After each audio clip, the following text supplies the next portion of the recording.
Hey y'all, this is Chris with Rockin Farm, and I know last week's video I told you there was a good chance a video wasn't even going to come out this week. This week is actually like 5 days from now because today is July 31st, and I promised everybody that I was going to shoot an end of each month garden video. So with today being the last day of July, I had to shoot a garden video today. The good part is garden videos are relatively easy to edit. I think I can just kind of shoot video while I'm out here harvesting anyhow. And then I can get you all out some good quality content last week, and you can see how great the garden is doing at the end of July. So we're just going to go ahead and start right here with the okra. And as you all can tell, my okra is elevated about 7 inches in a raised bed. But even with the 7 inches, I can't touch the top of the okra there. I mean, my okra is pushing 9 feet tall right now. And this is super cool stuff because it's actually the very first time that I've ever really truly grown okra. We planted okra at the last place that we lived, but we sold that house before the garden really took off. I would say we had probably been on this property for a month or two by the time the okra really got going. So here we are in July. Okra loves heat, and we're getting really nice pods. This one actually was not big enough to harvest last night. I did not come out this morning, and now we've got a pod that's kind of pushing, getting a little bit too big, to be honest with you. But that still feels relatively soft. So we've got lots of good pods coming off on these okra, and we've been pickling a lot of okra, and we've been cutting up a lot of okra to get it ready for deep frying. For those of you who don't know, that's a great thing you can do with okra. If you like fried okra, you can only eat so much fried okra before you get tired of fried okra. But if you do an egg wash and pre-batter the okra pieces and then lay them out on a cookie sheet, throw them in a deep freezer, you can pull them off of that and throw them in a Ziploc bag, and then you've got fried okra anytime you want. So don't let your okra go to waste. Either pickle it or get it ready for deep frying and then eat a bunch of it fresh. I'm gonna go ahead and harvest some of this, and then I'll get back with you as we continue this garden tour. On the back side of the okra, we've got these solar flare tomatoes that I told you all about last month. Now, like I said, end of July, zone 8B, Central Texas. It's been hot. We're not getting any rain to speak of, nothing measurable. We had a little bit of a downpour earlier today. It was just enough to ruin your car and not enough to even soak into the ground. I mean, everything is just as dry as it was before it rained.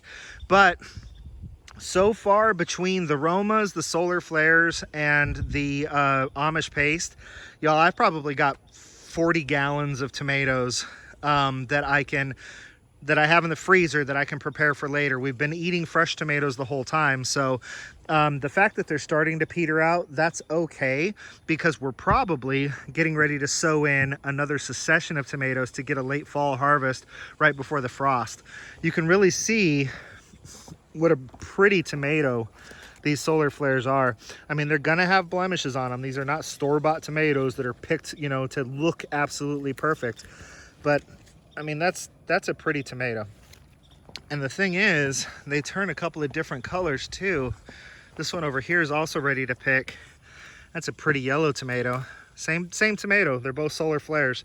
So looks like I'm only gonna get 2 off of here today. That one there, I might come out and grab it if it looks like we are gonna get some more rain, just so I don't lose it to splitting.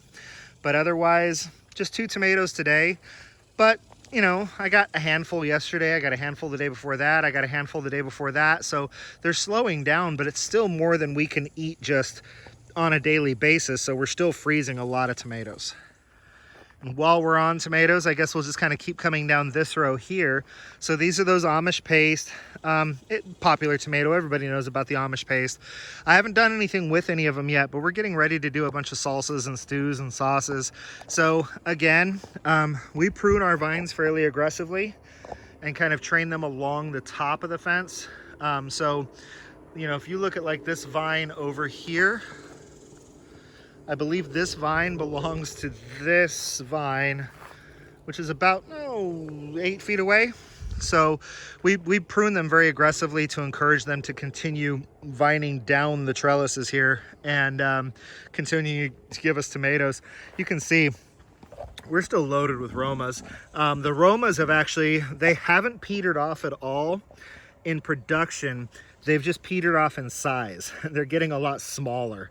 but we're still getting a lot of Roma tomatoes. So I'll probably see if I can grab a couple of these out of here, and then we'll move on to something else. So over here, y'all may recall that we had, it was like 6 of the patty pan squash. They just kind of petered out and weren't really doing much for us, and we decided not to sow anything in here succession wise, because y'all, look at these tomatillos. There's like 6 tomatillo shrubs here, and they're going insane. They're absolutely insane. I mean, they're a good 6 feet tall, loaded with flowers, loaded with little tomatillos, and then maybe you can see that right there, loaded with bumblebees. And this is super exciting because prior to this year, I had actually never seen a bumblebee outside of a book. And I guess what they say, if you build it, they will come. You know, we've provided a lush garden with a lot of green and a lot of color and a lot of flowers. And we have a garden full of frogs and bumblebees and all sorts of critters that are just, well, more than welcome here, to be honest with you. But yeah, look at these tomatillos. They're just huge and bushy, and we are pretty much letting the tomatillos drop. We'll come out here and just kind of shake the fence, and whatever falls on the ground is what we harvest, because they're so big and they're so bushy that you'd look forever to find the tomatillos in there to pick them off.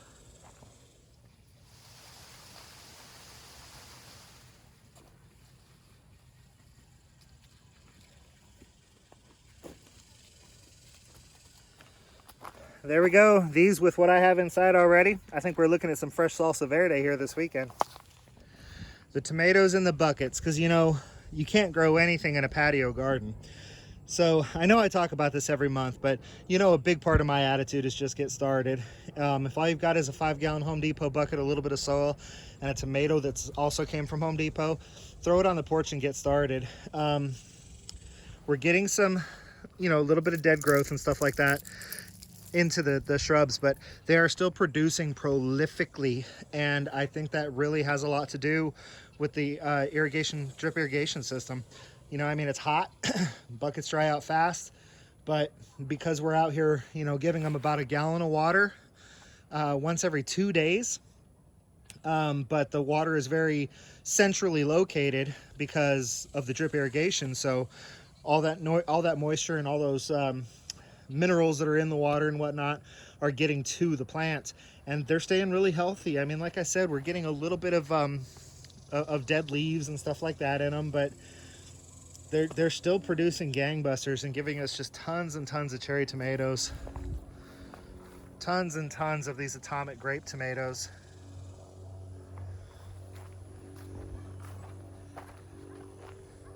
And also a ridiculous amount of these delicious yellow pear tomatoes. While we are standing over here, let's talk about these cubanelles. So one of the things I've actually kind of discovered, these cubanelles are not happy in these buckets. We're getting a ton of peppers, and basically any recipe that calls for a bell pepper, I use cubanelles instead, and they've been working out fantastic. They've got great flavor. They're a pretty good size. So like my relish, you know, it's pickles and it's onions and it's supposed to be bell peppers. I've been using the cubanelles instead. The relish has just tasted absolutely delicious. That's about the only thing that we could probably use more of as far as pickled cucumber products right now. I definitely have enough pickles, you know, extra garlic dill pickles, spicy garlic dill pickles, sweet heat dill pickles, or I'm sorry, those aren't dill, sweet heat pickles. So it's a sweet pickle that's also hot. Bread and butter pickles. I have enough pickles to easily last me well more than a year. I do need some more relish, so we're probably going to be taking quite a few of our cucumbers here and making relish with them over the next few weeks, and I'll use up the cubanelles that I have inside. As you can see, I have a lot more coming on out here. Interesting pepper, they can be eaten at any stage. So when they're this yellowy green, go for it. When they turn orange, have at it. When they go to red, still a good pepper. So they are a great pepper and I like them, but I have friends that have these things maybe an hour and a half north of here, and they're 8 feet tall. So while I'm getting a lot of little peppers, they're getting a lot of really big peppers, and their plants are 8 feet tall. So I don't think I'll put these in buckets next year. We'll definitely find a place to get them in the ground, but I've still been really happy with the plant and with the peppers. So Cubanelle peppers, definitely something I would recommend. If they do this well in a bucket, imagine how much better they're gonna do if I get them into a raised bed. Now here's the peppers in the raised bed. So these ones here on the end, I'll try and get back a little bit. These are my Poblanos. And the Poblanos are really just starting to come on. I'll see if I can find a pepper for you in here. They're only about, you know, yay big right now. But we had a lot of luck last year getting a lot of Poblanos, but they never really got, you know, like, I want those Poblanos that are a good 6 inches, nice big peppers. So I don't know if I just need to keep trying different varieties until I get that great big pepper, or if I just need to understand and accept that the ones that are in the grocery store were hand-picked and selected for their size. And, you know, 5% of the Poblanos that are in the store, you know, made the cut to get into the store. That could be the case. Maybe there's not a variety that consistently grows nice, big, long, 5 to 6 inch Poblano peppers. And it's really just a matter of the reason the ones in the store are that big is because they were hand selected. So, but you can see how big the Poblanos are compared to like the jalapenos here. But we do have 3 different varieties of jalapenos too. I think these small ones right here are the Tam. Those have been going red pretty rapidly. We've got some little friends in there too. Little honeybee in there. I can't focus on him. I think you can kind of see her. Little honeybees in there doing their thing. We've got the mystery jalapeno, and I think that's these down here. And these are hot. These are a really good jalapeno pepper. A lot of flavor, but they've got some really good heat to them. So we've been really happy with these. The reason I say mystery is because we saved some seeds out of a couple of really big jalapenos that we had in the garden last year. We had no idea what kind of jalapeno they were. So this is our Rockin Farm mystery jalapeno. I couldn't tell you what it was, and I certainly am not going to pay to have the genetic testing done to find out. So I decided to pan back a little bit so you can kind of see how aggressive these asparagus beds are getting. You know, the first year you can't harvest any asparagus at all. We just put these crowns in late spring. So, you know, they just keep coming up though. Crowns keep coming, or I'm sorry, spears keep coming up. They keep ferning out. So we are really looking forward to kind of starting to harvest a few of these next year, more the year after that. And then I think we're gonna have so much asparagus we're not gonna know what to do with for personal use after that. But we love pickled asparagus, we love roasted asparagus, we love grilled asparagus. So once we are getting a lot of asparagus, we will be eating a lot of asparagus, and everybody in the house loves it. Really excited about these, really excited about how well they're doing. They love this drip irrigation system, and they just keep doing their thing. So I wanted to stand back a little bit so you could see a basically 6 foot tall guy, although I've been shrinking over the last few years because I'm getting old. And you know, I'm a 300-pound guy too, so I'm a big guy, and you can just see how full these beds are of all of these asparagus ferns. And I've got the 2 full beds because I do have 2 different varieties of asparagus here as well. We'll keep walking over this way, and I'll show you some of my failures as well. So I was fixing to put in a second succession of melons, but both my Kajaris and my Cantaloupes are starting to flower like crazy again. Like all of a sudden the melons started drying up, but then we started getting a ton of flowers. And like that right there, that's a little baby, teeny tiny baby Kajari melon. So we've got another round of Kajaris coming in. You can see I've got one in there, and apparently I should have come out a little bit earlier today. Let me set this camera down so I can show you why. So they'll typically drop off when they're ready. This hasn't dropped off yet, but it has split wide open. And that generally happens to us when they get a little bit too much water. So I think the fact that we watered yesterday and then it rained today, now the chickens are gonna get some melon, and they love these things. So it's not the end of the world. It's definitely not gonna go to waste. You can see all the way down the fence there though. just melon vines and melon vines and melon vines. I'll come down to the end. We'll take a peek over the fence and you can look back on the way that we have these planted. So what we did is that, you know, we've got our fence here. I didn't have any space inside the garden to plant these vines, so I planted them just outside the garden fence. Well, the dogs were using this as a trail to keep us company, and they kept stomping right where I planted the seeds. So my wife and I took another piece of fence and we kind of just leaned it. We zip tied it at the top here. I think you can see the zip ties. We zip tied it to the fence and then just let it go this way and put a couple of stakes down the way. And this worked out amazing, y'all, because there's just so much trellis here for these vines to climb on and do whatever it is they want to do. So you can see these are the cantaloupes loaded with flowers and little baby cantaloupes. So we've got a lot of melons in the fridge. If you look in there,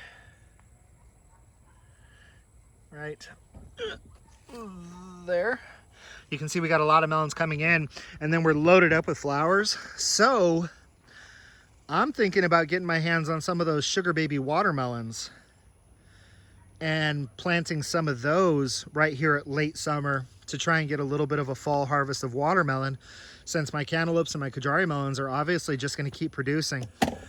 I really feel like I need to speak on this. So people who have lived in Central Texas Zone 8B for a long time, maybe they think this is not this big a deal, but this garden is doing better than any garden I have ever had here in Central Texas. Usually by this time of year, by, you know, July 31st, August 1st, the garden looks horrible. Absolutely horrible. The tomatoes are almost leafless. They're getting brown. They're getting brittle. The cucumbers, they stopped producing 2 weeks ago. You know, maybe Zone 8B is different in other states, or maybe Zone 8B was differently an hour and a half from where I live now, which is where I lived before I live now. But even last year, the garden just did not do this well once it got this hot. I honestly, sincerely believe it is the difference between standing out here for an hour and a half with the water hose trying to water in all my plants and coming out here and flipping on the drip irrigation and getting that water right to the source, right to the roots, right where the plant needs it. I can't think of anything else, y'all. My garden, it might not look as beautiful as other people's. It may not look as beautiful as those gardens up north that are coming on strong right now. But y'all, for July 31st in Zone 8B Central Texas, well, you know what? What do you think of that? I don't think green and lush and beautiful even really starts to describe that, y'all. So let's continue our garden tour. Mint is actually doing relatively well. The reason it looks so nasty is because we haven't harvested any. We've just kind of let it go. It's flowering. It's doing good. It's beautiful. We come out and grab what we need. I really need to just cut it back and then let it kind of do its thing, and I know it'll take off again. That's what I did with these marshmallow plants here, and they did exactly that. You know, I mean, I hacked them all the way back to the ground pretty much, maybe 8 inches from the ground, and they just came back and they spread out even more. So I really need to give the mint a good hacking back, but this is part of what we talk about with the perennial stuff. So this mint is going to come back every year. This marshmallow is going to come back every year. This is also marshmallow here. This oregano will come back every year. It looks beautiful. We keep harvesting off of that, and it just keeps bushing out and spreading. The sage is going to come back every year. So I like the perennial aspect of our herb garden. And then in some of our boxes, we have herbs that aren't necessarily perennials, but they are very good at like self-seeding. So the herbs are really kind of a cool part of what we've got going on here. When I can start combining some of these herbs with other elements like elderberries and beautyberry and things of that nature, it's going to be really nice to just be able to kind of generate some of our own medicines. We already make a lot of our own teas, and I just want to really encourage some of this stuff to grow in various areas of the property on its own. Once it gets really, really, really well established, it gets really used to the climate, then unless there's a severe drought, you can actually kind of train the plant to do with what it gets. May not look so good some years, but as long as it keeps coming back, that's all that counts. So I will show you one more success, and then we'll talk about one of our failures. We've harvested a lot of greens off of this, and I actually cut this way back at one point because it was just getting way too aggressive and we couldn't walk in here. But this mound of lush green right here, these are the Orasaki sweet potatoes. So like I said, greens are edible. They're really good in kind of a stir fry or something like that. You can almost use them like you would use spinach, you know, wilt it down and mix it in some eggs, something like that.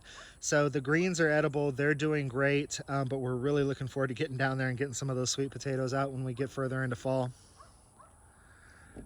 And now let's talk about failures. Strawberries. It's not that I can't grow strawberries, because I was doing really good at growing strawberries in buckets. I decided to put some strawberries in these mounds, and they just don't like it. Y'all, I've tried everything. I've tried additional nitrogen. I've tried more water. I've tried less water. I've tried a lot more water. I've tried a lot less water. These strawberries just don't like it here. And I'm not gonna keep forcing a plant to try and grow someplace that it just doesn't wanna grow. So maybe we'll try an area that's a little more shaded. Maybe we'll try an area that has a little bit more of other types of vegetation. I don't know, but they don't like it here. So anything that survives, great, but they're not really wanting to survive. So I guess the part that's nice is that strawberry crowns are relatively cheap. We will just try them in another place in the garden. We will also try them in other places in the property. What wants to go will go, what doesn't won't. And I'm not gonna fight the land. I'm not gonna fight nature.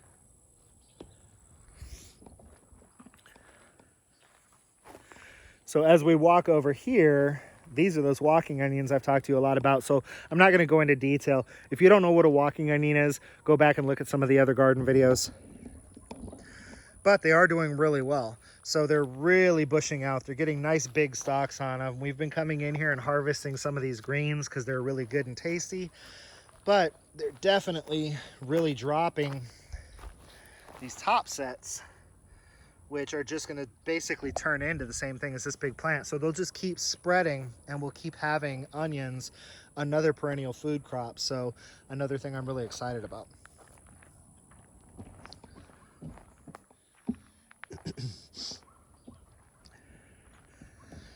These squash over here are just about done, but as you can see, not quite. That one actually looks like it got away from me a little bit. That's bigger than I typically like to harvest them. But these yellow zucchini stay relatively tender even after they do start to get a little bit larger. So I'll get that out of here right now. The plants are still big, the plants are still lush, but production on them has definitely slowed off. So what we're actually probably gonna go ahead and do, because knock on some wood, we haven't had too much pest pressure on the zucchini itself or the Mexican gray squash. So I think I'm gonna come and just drop maybe 3 or 4 more seeds in here, right next to where the irrigation is. Let the baby plants start to come up, and then I can cut these big plants off at the base and bring in another rotation of squash crop here. We'll push that into fall, harvest right before the last frost, get everything off of them. And then next year, we will not be planting any squash in this bed. So I'm pushing my luck a little bit by trying to go for a second round of squash in this bed. Next year, no squash in this bed. That way, any of the microorganisms or borers or beetles that would attack squash that are living in the soil are gonna be SOL next year, because there won't be any squash here for them to eat. This bed next year, right now it is full of coriander seeds, so this bed next year is going to be all cilantro.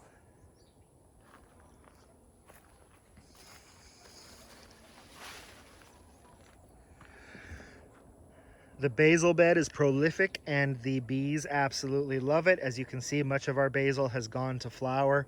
Y'all, we have a lot of basil in the house. We've used a lot of it fresh in cooking, and we have also got a lot of it dried and stored away. So, you know, typically when basil flowers, it gets bitter. The fact that this has flowered so much, I'm probably just gonna let it go. I'm gonna let it flower. I'm gonna let it go to seed. I'm gonna let that seed drop. Next year, we'll have another basil bed right here. 2 different types of basil in there. There's little skinny leaves, that's the Thai basil. And these big fat leaves, that's that purple basil. I wouldn't really necessarily call this a failure. This was the dill. It has been hot. We've harvested very heavily off of it, and then some sort of a little bug or aphid got on it, and it was just toast. I mean, we came out here one day and it didn't look that good. We came out here the next day and it was gone. So we're definitely done with dill for the season, but we'll get some more dill seed in there, see if we can get a late crop in the fall, just because we like to hang it up and dry it so that we have it available to use for pickling.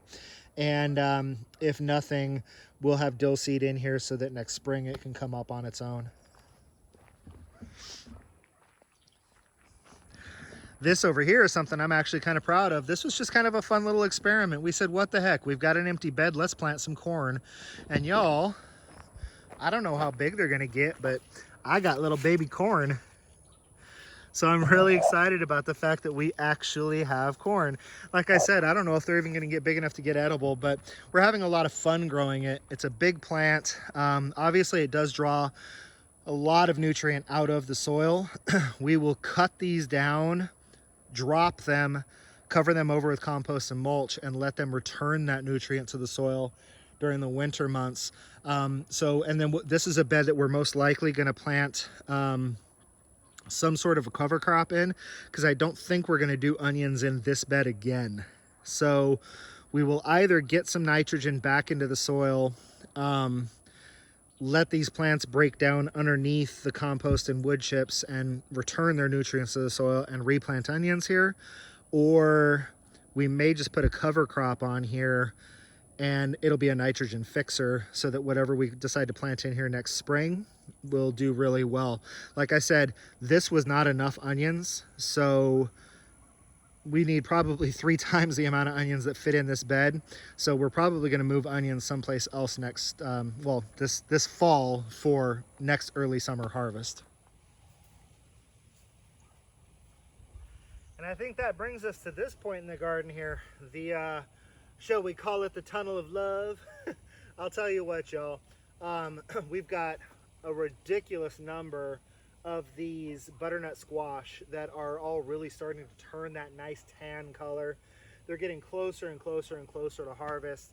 The skins are getting, harder and harder as the days go by. You can still get a fingernail into them when they're at this stage here, but they're going to continue to get a harder rind.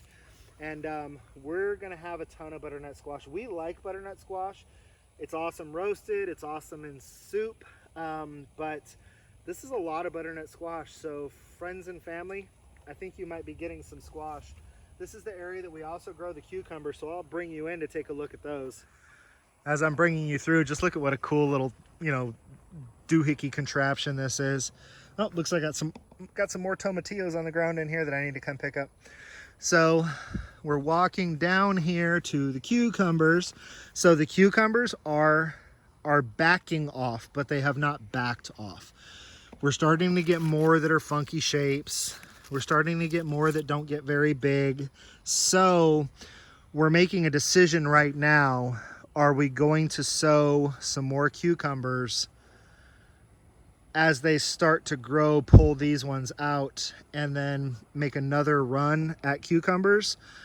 Or are we going to say, you know what, I think we got enough cucumbers this year? I mean, I've still got a lot of cucumbers coming in. That one right there, I could probably harvest today. I could also leave it till tomorrow.